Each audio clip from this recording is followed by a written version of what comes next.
ऊंचे पहाड़ों में हरे भरे खेतों के बीच बसा था चित्रकूट गांव। छोटा सा और शांत, यहां जिंदगी सूरज की चाल में चलती थी।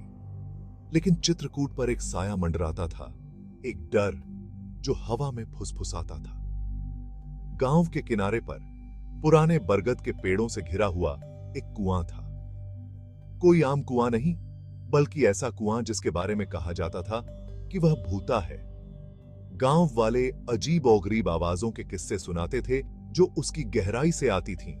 ऐसी चीखें जो हड्डियां जमा देती थीं और ऐसी फुसफुसाहट जो अनकही बातें कहती थीं।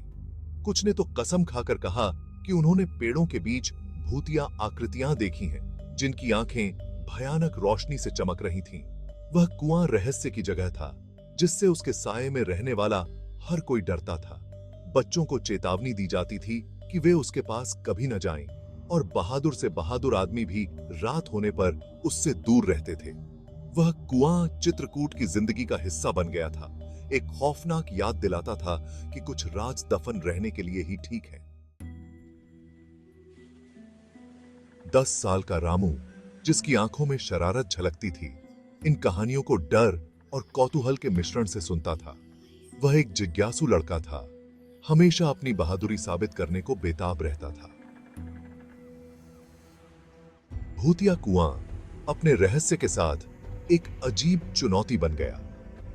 एक दिन दोपहर को, जब पूरा गांव तेज धूप में सो रहा था, रामू और उसके दोस्त कुएं के पास इकट्ठा हुए।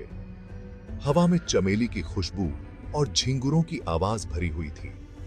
एक शर्त हुई, एक चुनौती कि कुएं के पास 5 मिनट अकेले कौन बिताता है। रामू की आंखों में डर झिलमिलाया, लेकिन अपने दोस्तों के तानों को सहना मुश्किल था।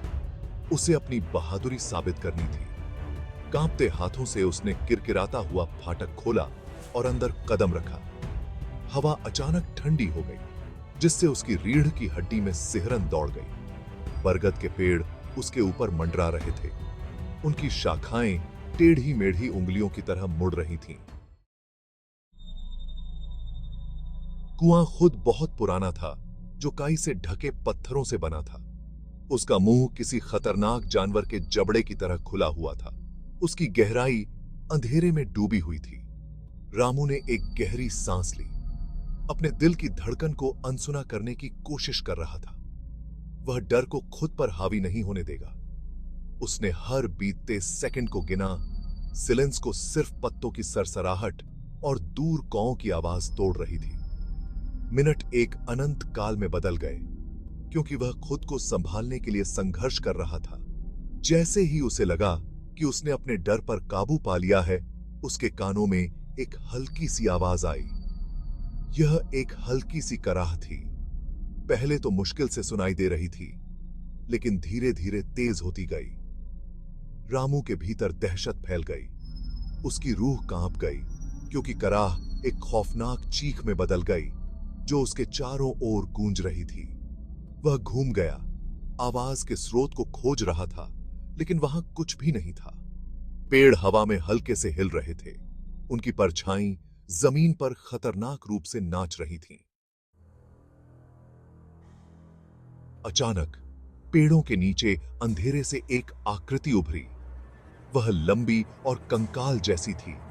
उसकी आंखें एक अजीब सी रोशनी से चमक रही थीं। रामू चीखा। उसकी आवाज दहशत से भरी हुई थी और वह भागने लगा, लेकिन वह आकृति अजीबोगरीब तेजी से हिली, उसका रास्ता रोक रही थी। उसकी हड्डी जैसी उंगलियां बाहर निकलीं। उसका स्पर्श रामू के शरीर में बर्फ जैसे डर की लहरें भेज रहा था। उसने अपनी आंखें बंद कर लीं, खुद को सबसे बुरे के लिए तैयार कर लिया, लेकिन वह स्पर्श कभी नहीं हुआ। उसने अपनी आंखें खोलीं तो पाया कि वह आकृति गायब थी। उतनी ही जल्दी गायब हो गई जितनी जल्दी वह प्रकट हुई थी।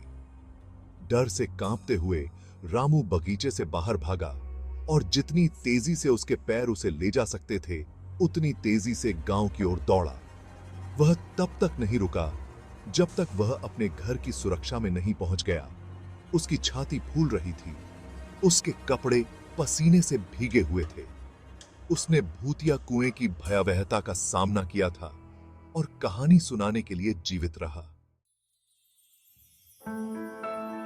रामू की डरावनी कहानी सुनकर ग्रामीण भयभीत और संशय में पड़ गए। कुछ ने इसे एक बच्चे की ज्यादा कल्पनाशीलता बताकर खारिज कर दिया, लेकिन दूसरों ने, जिन्होंने सालों तक कुएं के साए में रहकर देखा था, उन्हें बेहतर पता था। गांव के बुजुर्गों ने कुछ कदम उठाने का फैसला किया।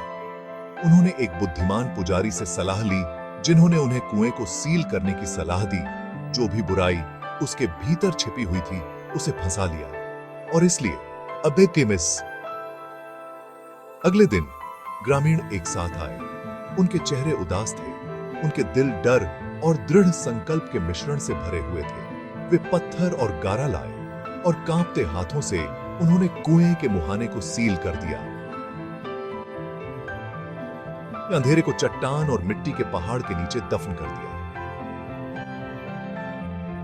जैसे ही आखिरी पत्थर जेजारी पर लगाया गया, राहत की सांस पूरे गांव में फैल गई।